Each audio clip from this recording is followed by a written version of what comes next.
Bismillahirrahmanirrahim. Assalamualaikum warahmatullahi wabarakatuh.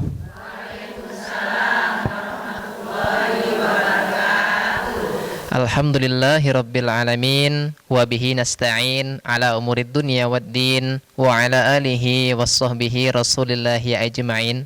Subhanaka la ilma lana illa ma 'allamtana innaka antal alimul hakim. Rabbi shrah li sadri wa yassir li amri wahlul 'uqdatam min lisani yafqahu qawli. Alhamdulillah, puji syukur kepada Allah Subhanahu wa taala, pada malam hari ini Ibu kita dapat berkumpul dalam pengajian kita, yaitu di acara Lensa Kolbu. Baik Ibu, pada hari ini tema kita adalah sebaik-baik perhiasan adalah wanita soleha. Nah itu, jadi nanti kita akan bahas seperti apa sih wanita-wanita soleha, dan kenapa kita harus menjadi wanita soleha, apa makna soleha itu. Nah itu, jadi sekarang saya mau nanya dulu sama Ibu, apa makna solehah? Solehah itu adalah ketika kita mampu menjadikan diri kita sebagai seorang wanita yang taat, kemudian istiqomah dalam menjalankan kewajiban dan syariat dari Allah Subhanahu wa taala di setiap harinya. Jadi bukan cuma sehari dua hari istiqomahnya, sehari dua hari taatnya, tapi istiqomah setiap hari. Itulah yang dinamakan wanita soleha. Dan sekarang kenapa kita perlu menjadi wanita soleha? Karena sebaik-baik perhiasan, kata Rasulullah SAW, itu adalah wanita soleha. Ad-dunya mata'un, dunia ini Ibu perhiasan. Wa khairu mata'id dunya, dan sebaik-baik perhiasan itu adalah al-mar'atus solehah, wanita yang solehah. Dalam hadis Rasulullah SAW bersabda, maukah kamu aku tunjukkan perhiasan yang paling istimewa, yang paling mahal, tidak ada tandingannya. Apa itu?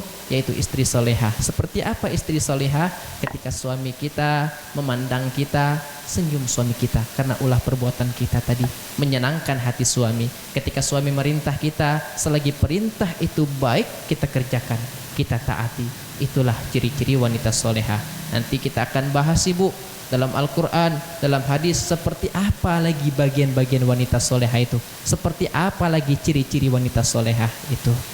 Dalam Al-Quran Ibu, ciri-ciri wanita soleha itu ada di dalam Al-Quran, surah An-Nisa ayat 34. Fassolihatu qanitatun hafizatun lil ghaibi bima hafizallah. Apa kata Allah?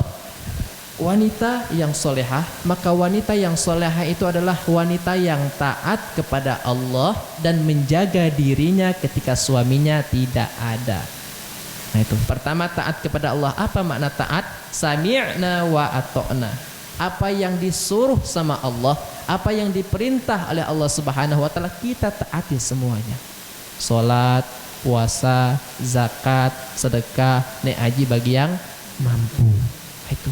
Pokoknya apapun yang diperintahkan oleh Allah Subhanahu wa taala kita taati semua. Makanya ada istilah takwa. Apa itu takwa? Imtithalu awamirillah wajtinabu nawahi. Mengerjakan semua perintah Allah dan meninggalkan semua larangan Allah. Itu taat kepada Allah. Ciri wanita solehah. Terus apalagi tadi? Bisa menjaga diri ketika suami tidak ada. Artinya apa Ibu? Setia. Ini setia ini mahal Ibu. Terkadang ketika suami ada di samping kita, ada di dalam lingkungan kita, duduk dengan kita, sedang bersama kita, kita bisa saja setia sama dia. Tapi apakah mampu kita setia sama suami kita ketika suami kita jauh, ketika suami kita tidak berada di samping kita? Nah itu, bisa menjaga diri ketika suami tidak ada. Taat kepada Allah, bisa menjaga diri ketika suami tidak ada. Ciri-ciri wanita soleha yang pertama. Bu, Bu, sehat? Alhamdulillah. Nih, Ustadz kasih tahu Ibu ya, wanita yang masuk surga setelah putri Rasulullah SAW itu namanya Sayyidatuna Muti'ah. Siapa Ustadz? Sayyidatuna Muti'ah ini, kok bisa dia masuk surga setelah putrinya Rasulullah sallallahu alaihi wasallam? Apakah dia istri Rasulullah? Tidak. Apakah dia masih keluarga daripada Rasulullah? Juga tidak.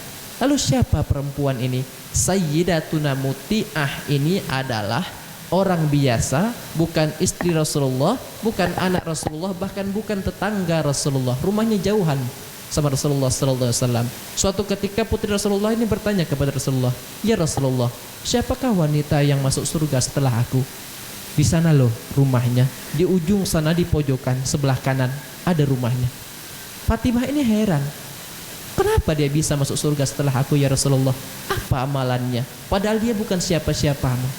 Apa jawaban Rasulullah SAW? Kalau kamu penasaran dengan hal tersebut, berkunjunglah ke rumahnya. Maka Fatimah tadi yang heran tadi itu penasaran, dia berkunjunglah, ia bertamu ke rumah Sayyidatuna Muti'ah. Diketuklah pintunya. Tok tok tok, assalamualaikum. Waalaikumsalam. Siapa?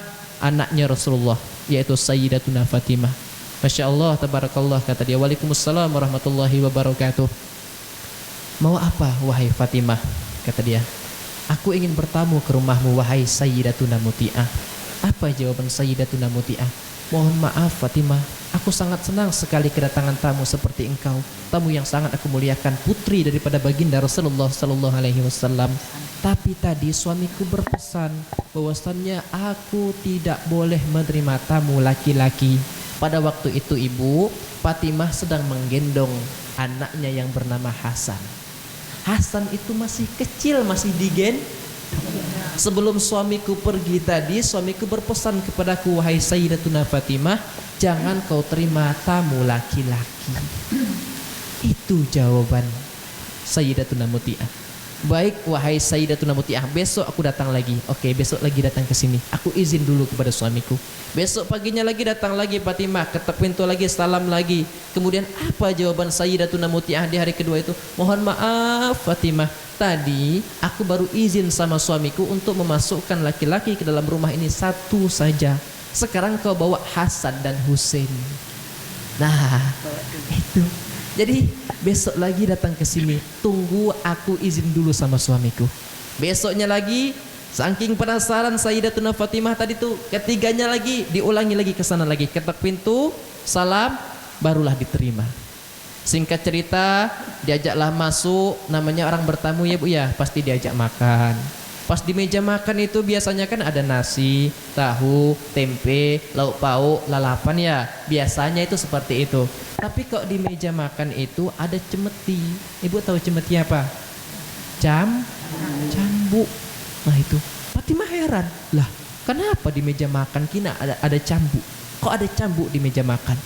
Biasanya ada nasi, lauk pauk, tempe, tahu, lalapan. Kok ini ada cambuk di meja makan?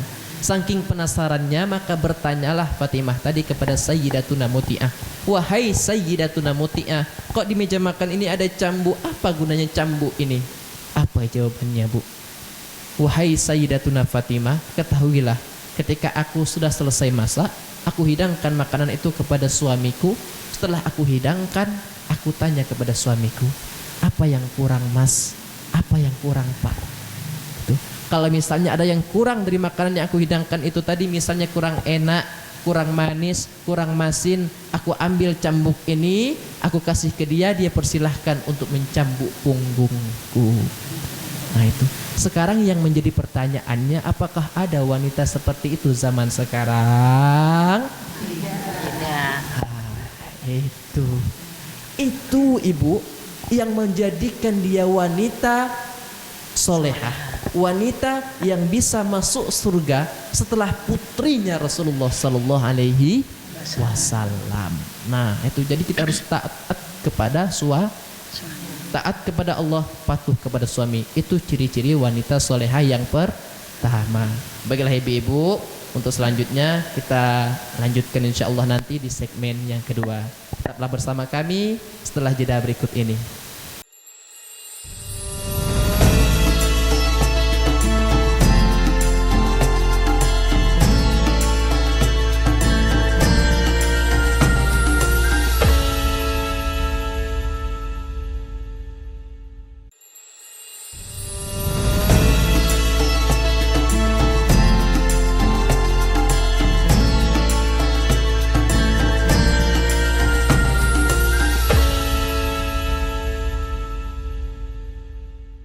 Baik pemirsa, kembali lagi bersama kami di Lensa Kalbu. Bu, sehat Bu? Sehat. Alhamdulillah. Nah, kita lanjutkan lagi nih terkait tema kita pada siang hari ini. Yang pertama tadi, ciri-ciri wanita solehah adalah taat kepada Allah, patuh kepada suami. Yang kedua, ciri-ciri wanita solehah itu adalah sabar. Sabar. Nah, itu. Mana dalilnya Ustadz? Dalilnya ada di Al-Quran surah An-Nisa ayat 19. Fa'in karihtumuhunna fa'asa an takrahu syai'aw wa yaj'alullahu fihi khairan katsira. Itu. Jadi, wanita solehah itu adalah ketika ibu-ibu mampu bergaul dengan baik terhadap pasangan. Kemudian dilanjutkan ketika ibu tidak menemukan sesuatu, misalnya menemukan suatu keburukan, maka hendaklah ibu bersabar. Boleh jadi sesuatu yang ibu tidak senangi itu, tapi Allah menjadikan kebaikan yang banyak di sana. Itu. Jadi bersabar ibu, namanya manusia tidak ada yang sempurna. Menikah itu bukannya mencari kesempurnaan, tidak ada manusia yang sempurna ibu. Pasti punya kelebihan, pasti punya kekurangan. Kalau kita manusia menikah karena mencari kesempurnaan, maka tidak akan menikah sampai mati. Menikah bukannya mencari kesempurnaan, tetapi menutupi kekurangan. Nah, itu. Jadi mungkin dalam berkeluarga, dalam berumah tangga, ada anak, ada suami, ada cucu, menantu, mungkin ada yang mungkin tidak sesuai sama kita. Ya namanya manusia, pasti ada kelebihan, ada kekurangan. Jadi kita diperintahkan oleh Allah Subhanahu wa taala sabar. Sabar dalam artian bukannya membiarkan ibu ya. Kalau kita menegur, menegurlah dengan cara yang mendidik. Itu bukan memarahi, apalagi mencambuk sama anak. Nah, itu ibu ya. Jadi ciri-ciri wanita solehah yang kedua adalah wanita yang sabar. Itu. Terus kita lanjutkan ciri-ciri wanita solehah yang ketiga, yaitu adalah wanita yang betah tinggal di rumah. Nah, ini ibu betah enggak tinggal di rumah? Yakin ibu? Itu. Jadi kalau ibu sampai detik ini ketika tinggal di rumah kok pusing kepala aku ya, maunya jalan-jalan, maunya keluar, maunya ke pasar, shopping, belanja. Nah, itu berarti belum menjadi wanita yang solehah. Itu ya, wa qurna fi buyutikunna wala tabarrujna tabarrujal jahiliyatil ula. Dan hendaklah mereka itu tetap di rumah. Tenang kalau di rumah, nyaman kalau di rumah. Itu. Ingat selanjutnya, janganlah kamu menghias diri seperti orang-orang pada zaman jahiliyah dulu. Artinya apa ibu? Banyak ibu-ibu sekarang kalau ke pasar cantiknya Masya Allah, tabarakallah, kacamata nggak tinggal, alisnya diukir ya, make upnya tebel, bibirnya merah. Tapi begitu di rumah dekat suami bau bawang, bau ikan asin, bau terasi. Nah itu, ini kebanyakan sekarang ini terjadi pada wanita. Ibu berhias dandan mau pergi ke pasar, keluar itu dilihat sama laki-laki yang bukan mahram ibu. Mungkin dia tertarik sama ibu. Dosa. Itu berdandan cantik-cantik merepotkan diri hanya untuk mendapatkan rugi. Tapi begitu di rumah ada suami, disitulah tempat ibu untuk mendapatkan pahala. Cantik-cantik lah kalau di rumah. Ini kadang pakai daster sudah bolong-bolong juga. Itu. Jadi kalau kita di rumah sekarang ini pola pikirnya dirubah. Boleh kita berdandan, boleh kita berhias pakai make up, boleh kalau mau keluar. Misal mau pengajian, silahkan. Tapi ada batasan-batasan, jangan berlebihan itu. Jadi cantiknya ibu itu cuma untuk bapak-bapak di rumah. Dapat paha? Kalau keluar cantik-cantik dapat dosa. Berlebihan tadi itu. Kalau nggak berlebihan, monggo ya make up seadanya saja. Jangan kalau mau keluar itu 1 jam 2 jam lah itu dandannya. Begitu dekat sama suami nggak dandan lagi. Nah itu ciri-ciri wanita solehah yang ketiga tadi. Terus selanjutnya ciri-ciri wanita solehah itu adalah wanita yang tidak mau atau wanita yang menjauhi perkara menggunjing. Tahu ibu menggunjing apa? Ngomongin orang. Majelis ini ibu ada dua macamnya. Pertama majelis taklim, kedua majelis gibah. Itu ya, majelis taklim, majelis gibah. Jadi sekarang ini majelis taklim ibu-ibu seminggu 2 kali, ini 3 kali ya sama ini. Itu majelis gibahnya pikirlah, atau setiap sore atau setiap hari, atau pas ngaji majelis taklim pun gibah. Itu apa kata Allah Subhanahu wa taala dalam Al-Qur'an surah Al-Hujurat ayat 12? Bismillahirrahmanirrahim. Ya ayyuhalladzina amanu ijtanibu katsiran minadh-dhann inna ba'dadh-dhann itsm wa la tajassasu wa la yaghtab ba'dukum ba'd. Hei orang-orang yang beriman, kata Allah, jauhilah prasangka, karena prasangka suuzon kepada orang lain, berpikir buruk kepada orang lain, itu termasuk suatu dosa. Dan janganlah kamu mencari-cari kesalahan di antara kamu, dan janganlah kamu menggunjing satu sama lain. Itu kata Allah Subhanahu wa taala. Jadi memang kita ini ibu-ibu agak berat kalau misalnya nggak ngomongin orang. Ya, Ibu. Jadi ngomongin orang boleh, tapi ngomonginlah tentang kebaikannya. Kalau misalnya ada keburukannya, tutup. Itu. Jangan menggunjing. Itu ciri-ciri wanita solehah selanjutnya. Berikutnya apalagi Ustadz? Ciri-ciri wanita solehah selanjutnya adalah mampu menjaga aib keluarga. Itu namanya manusia, tidak ada yang sempurna. Maka kita manusia, ibu atau bapak mungkin saling menjaga aib satu sama lain. Kalau bahasanya itu, kalau tidak ada beras di rumah, jangankan tetangga, cicak yang ada di rumah pun nggak boleh tahu. Itu. Jangan kita malah yang cerita, tadi suami aku nggak kasih aku duit, cuma 200.000. Suruh belanja banyak apa tidak? Itu mau makan enak pula itu. Gitu. Jadi kita harus mampu menjaga aib keluarga kita itu satu sama lain. Kalau kita curhat sama orang lain, di situ kan nanti bisikan-bisikan setan masuk. Suami kau nih macam itu nih Bu ya. Iya. Cari aja yang lain, masih banyak. Jangan biarkan setan masuk menggoda diri kita. Jaga aib dalam keluarga. Ibu di Jeddah. Ya, Ibu pernah ke Jeddah belum? Mudah-mudahan kita semua besok mampir ke Jeddah. Amin ya Allah. Di Jeddah itu Ibu, ada pasangan suami istri nih Ibu. Suaminya itu pada waktu itu sedang marahi istrinya, sampai ditampar istrinya, sampai merah pipi istrinya tadi itu, sampai matanya ini sampai menangis, saking seringnya menangis gitu, agak bengkak kelihatan gitu. Jadi pada waktu itu tiba-tiba ada orang yang sedang mengetok pintu. Tahu-tahu orang yang sedang mengetok pintu itu adalah ibunya perempuan itu. Laki-laki tadi suaminya sudah khawatir, sudah takut, gaduh ya. Wah, itu mertuaku, gawat ini kata dia dalam hatinya. Dibukalah pintu. Nak, kenapa wajah kamu memerah? Kenapa mata kamu bengkak? Terus apa kata anak tadi? Masya Allah Ibu, aku dari tadi habis sholat nangis, rindu sama Ibu, sampai mataku bengkak seperti ini. Karena seringan nangis, rindu sama Ibu. Itu jawaban istrinya tadi.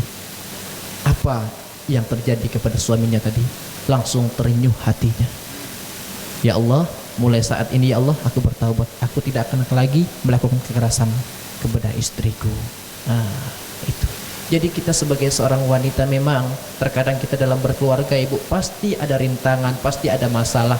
Tapi bagaimana kita menyikapi suatu masalah itu, nanti bukannya timbul permasalahan, tetapi hadirlah suatu hikmah. Saling menasihati dengan kesabaran, saling menasihati dengan kebaikan. Wa tawassaw bil haq wa tawassaw bis sabr. Baiklah pemirsa, insyaallah setelah ini bakalan ada lagi segmen berikutnya, maka tetaplah bersama kami di Lensa Kolbu.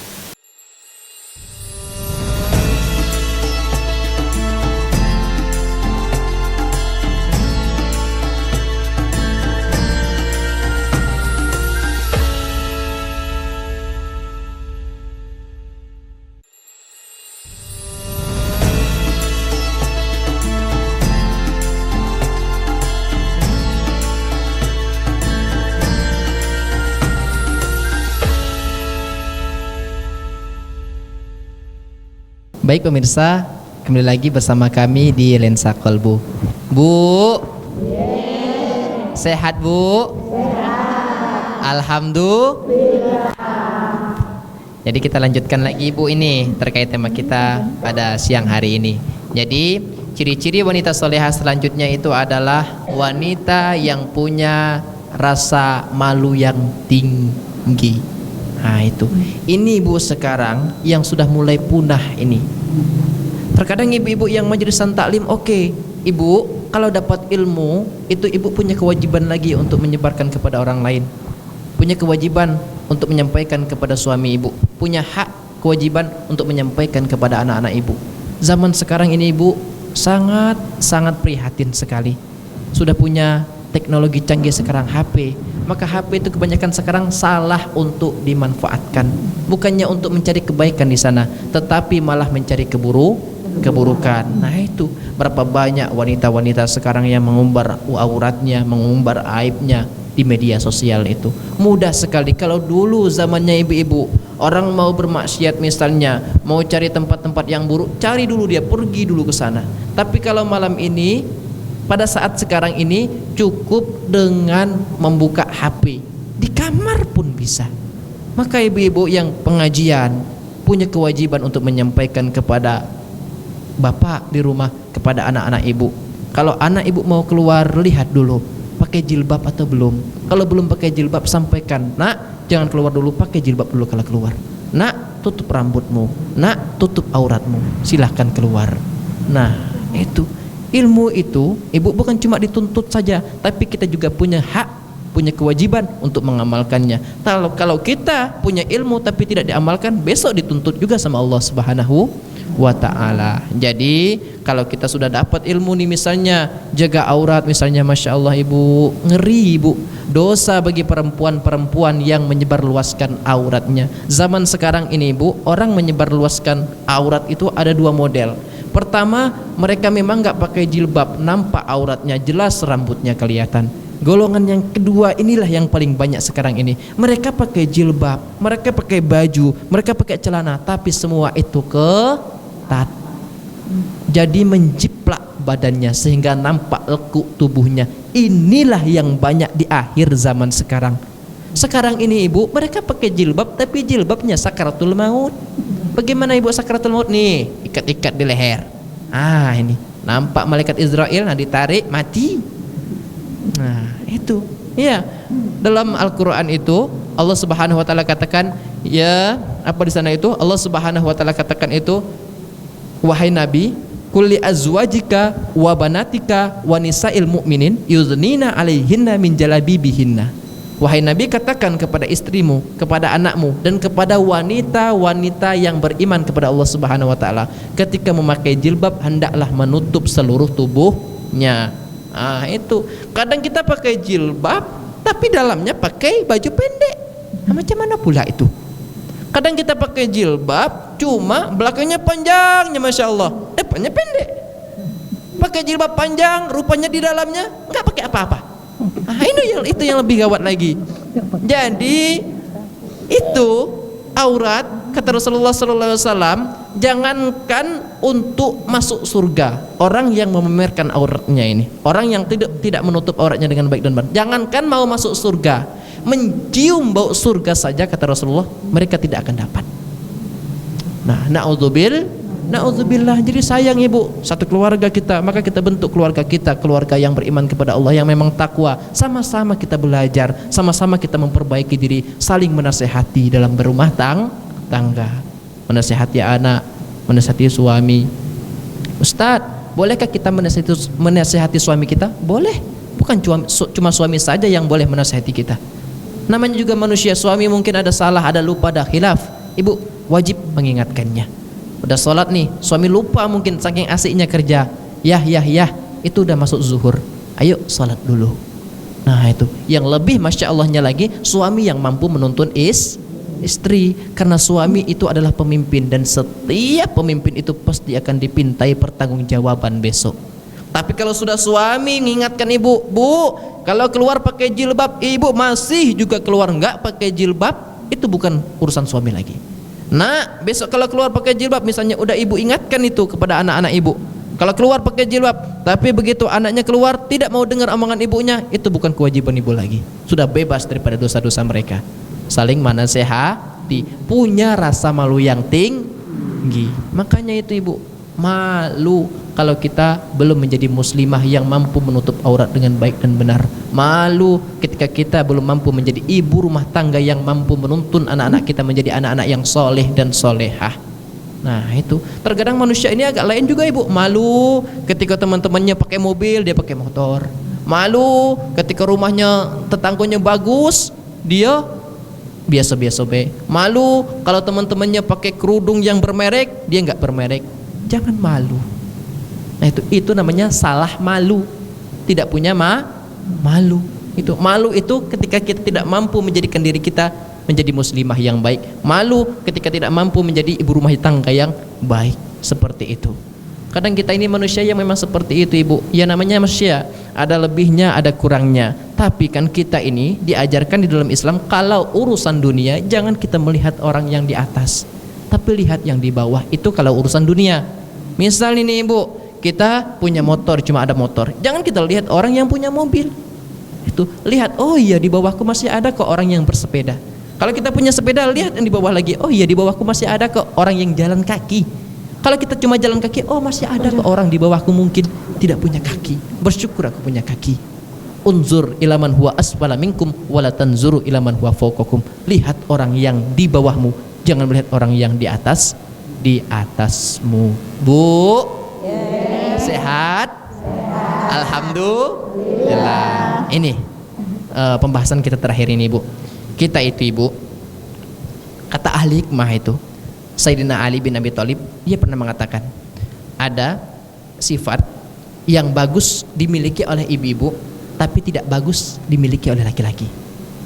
Bagus dimiliki oleh wanita, tapi tidak bagus dimiliki oleh laki-laki. Apa itu? Pertama, sombong.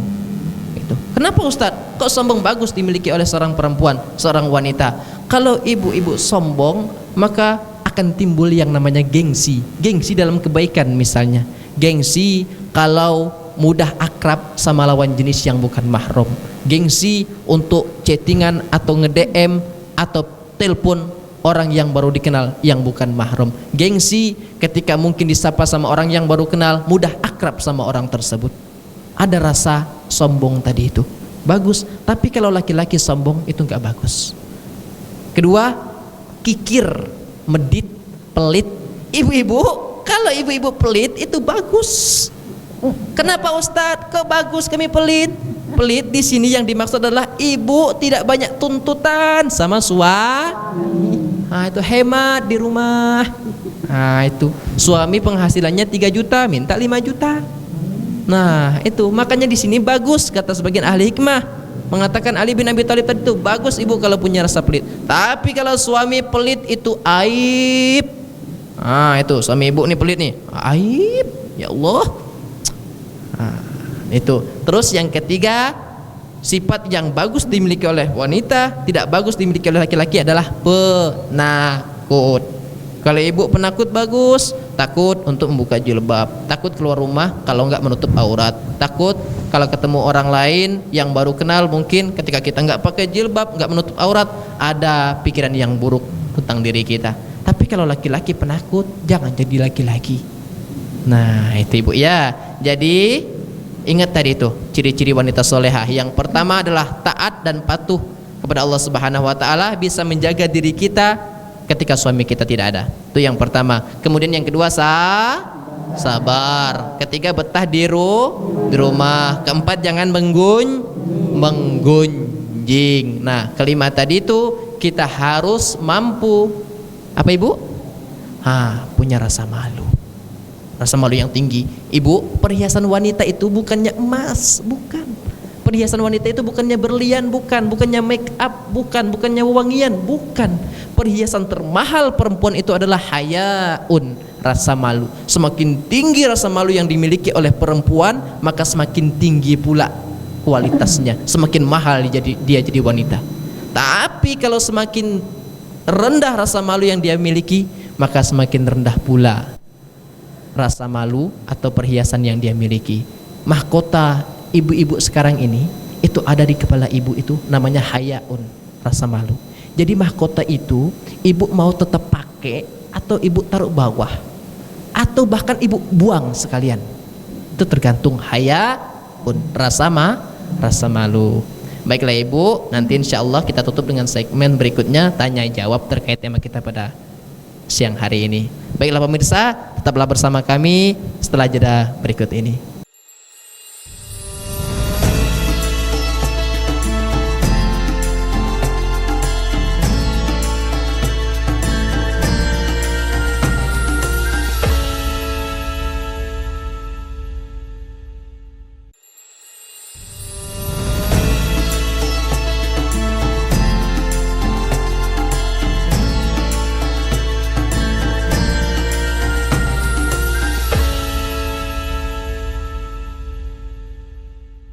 Baik pemirsa, kembali lagi bersama kami di Lensa Kalbu. Baik ibu-ibu yang mau bertanya terkait tema kita pada siang hari ini, dipersilahkan.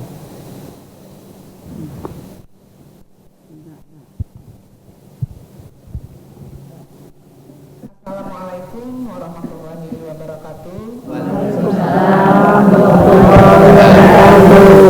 Saya mau bertanya Pak Ustadz sesuai tema yang sudah disampaikan, bahwa di antara ciri-ciri wanita solehah itu diantaranya adalah poin sabar, kemudian menghindari bergibah. Nah, pertanyaan saya Pak Ustadz, namanya ibu-ibu ya Pak Ustadz, satu lihat tingkah seperti ini, ibu lagi di pikiran, satu seperti ini. Nah, bagaimana cara seorang ibu, mungkin tingkah laku anak atau tingkah laku suami, supaya kesabaran itu bisa dilawan Pak Ustadz? Mungkin ada amalan yang harus kita lakukan setiap hari. Kemudian bagaimana caranya supaya kita bisa mengajak teman kita ini mengurangi untuk bergibah, atau mungkin kita tidak bergibah tapi mendengar orang bergibah, hati kita kadang oh iya gitu kayak gitu. Nah, kira-kira bagaimana Pak Ustadz kiat-kiatnya supaya kita terhindar dari dua masalah ini? Mungkin itu pertanyaan saya. Wassalamualaikum warahmatullahi wabarakatuh. Waalaikumsalam warahmatullahi wabarakatuh. Waalaikumsalam warahmatullahi wabarakatuh. Mohon maaf izin Pak Ustadz, nama saya Ibu Nasita dari Majelis Taklim Masjid Nurul Hasanah, Jami Nurul Hasanah, Tanjung Sari. Ini Pak Ustadz, saya ini kan sebagai istri Pak Ustadz.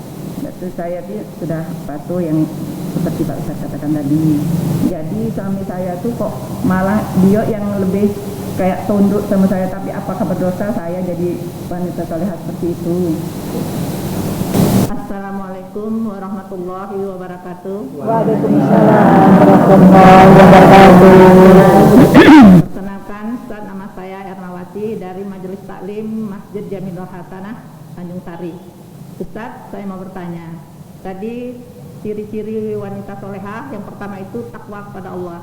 Yang ingin saya tanyakan Ustaz, selama ini mungkin ya, waktu kita masih muda mungkin itu takwanya agak kurang, terutama sholatnya mungkin tertinggal ya Ustaz, waktu apalagi masih muda.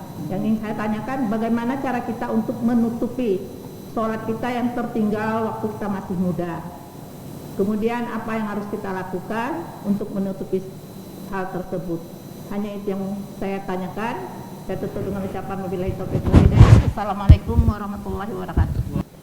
Assalamualaikum warahmatullahi wabarakatuh.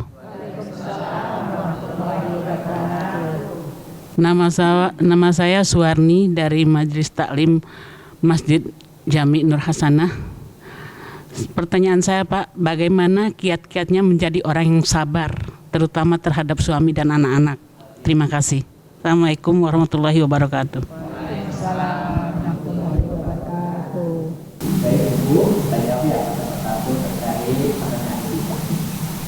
Ini pertanyaan ibu yang pertama, kalau pertanyaan ibu yang terakhir tadi, pertama itu yang sama tentang apa amalan besar supaya kita itu bisa lebih sabar lagi, terutama dalam menghadapi anak atau suaminya ibu ya. Memang kita manusia itu terkadang ada kita ngomong itu, ada kan kita bisa sabar itu aku sabar ya, aku ada batasannya loh. Padahal pada waktu itu bapaknya ibu itu sudah habis. Jadi apa amalan supaya kita itu agar tetap sabar dalam menghadapi masalah atau menghadapi perilaku dari anak atau suami kita?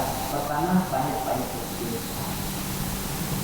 Itu yang pertama, banyak-banyak istighfar. Makanya kita tadi kalau sholat, kalau kita sholat jamaah itu Astagfirullahaladzim, Astagfirullahaladzim, atau Astagfirullahaladzim, apa kata Allah? Man lazimah. Barang siapa yang melazimkan istighfar, ja'allahu lahu min kulli dhaiqin makhraja. Allah menjadikan di setiap kesulitannya di situ ada kemudahan. Alhamdulillah. Di setiap kesedihannya di situ ada kemudahan. Nah, jadi ketika mungkin kita sedih atau kita mau marah, di situ Allah kasih kita kebahagiaan atau kasih kehidupan kepada kita. Itu namanya sabar. Jadi ketika kita ingin lebih sabar lagi dalam menghadapi anak suami, pertama banyak-banyak istighfar, kedua makanya sholat kita diperintahkan untuk sholat yang itu berat kecuali bagi orang-orang yang beriman. Dan jaraknya itu salah satunya tadi itu adalah ketika kita mampu meningkatkan kualitas kesabaran kita dalam menghadapi masalah anak suami itu. Pertama istighfar, kemudian kedua kemampuan sholat yang kami ingat. Insya Allah kesabaran kita akan naik.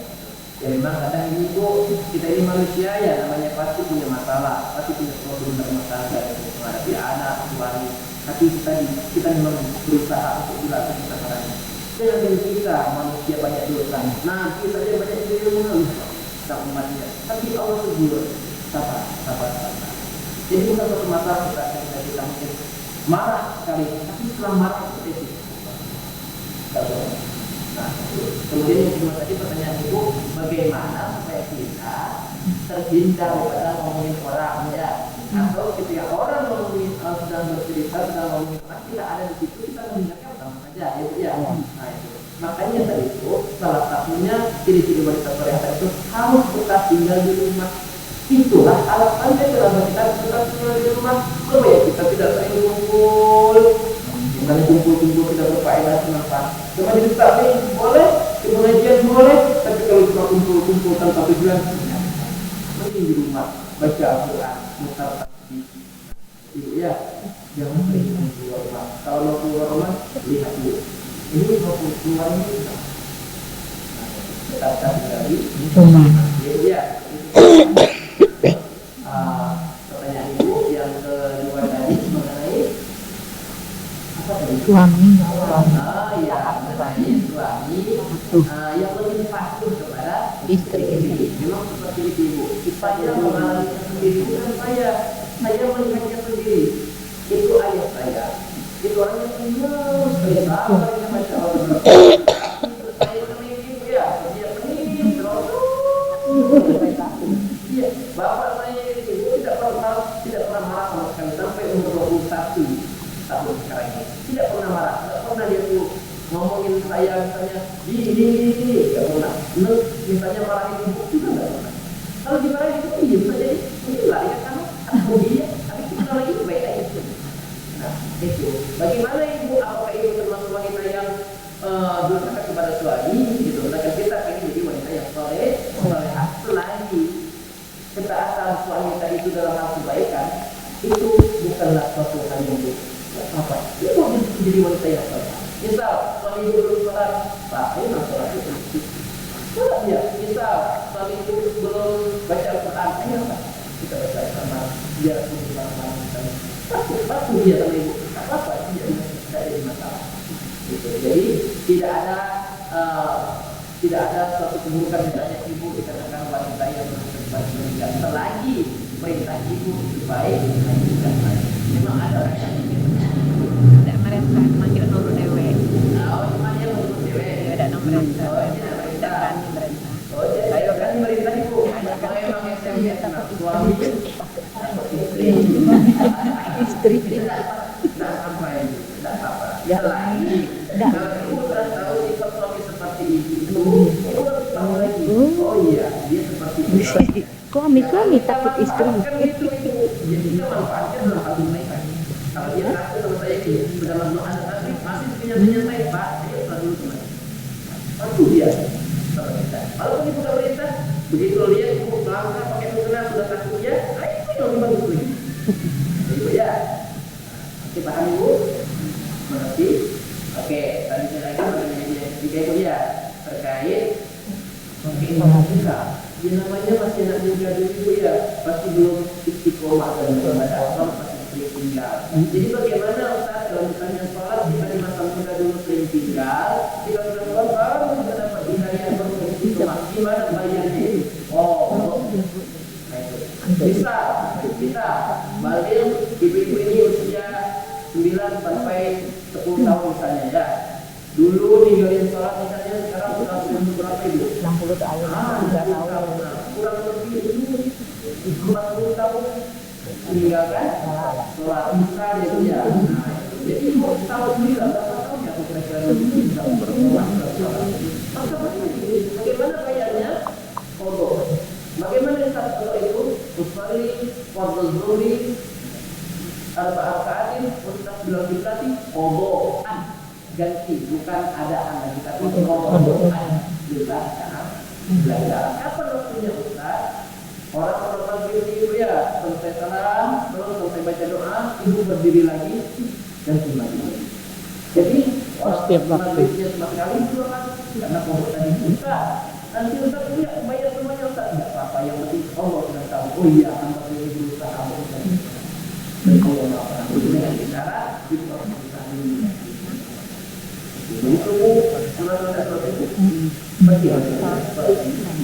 Sedikit Ustaz, seandainya kita sudah sholat zuhur atau sholat subuh, kita zikir dulu, selesai baru qadha, atau kita langsung aja udah sholat langsung.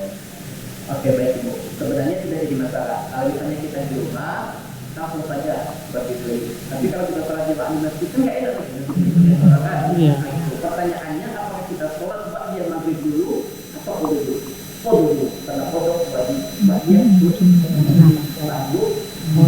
Jadi zikirnya belakangan kan Ustaz, sudah qadha baru zikir. Setelah qadha baru zikir. Terima kasih Ustaz. Terima kasih Ustaz. Ya, itu baiklah pemirsa, itu tadi pembahasan terkait tema kita pada siang hari ini. Mudah-mudahan apa yang kita bahas mudah-mudahan semua keluarga kita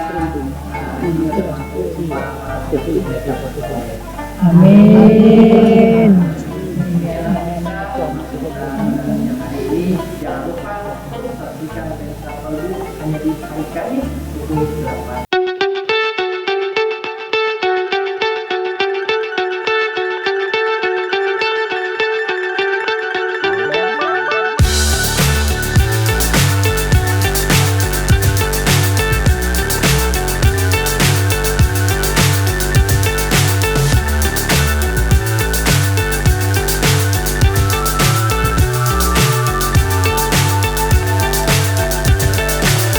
So high I'm hypnotized.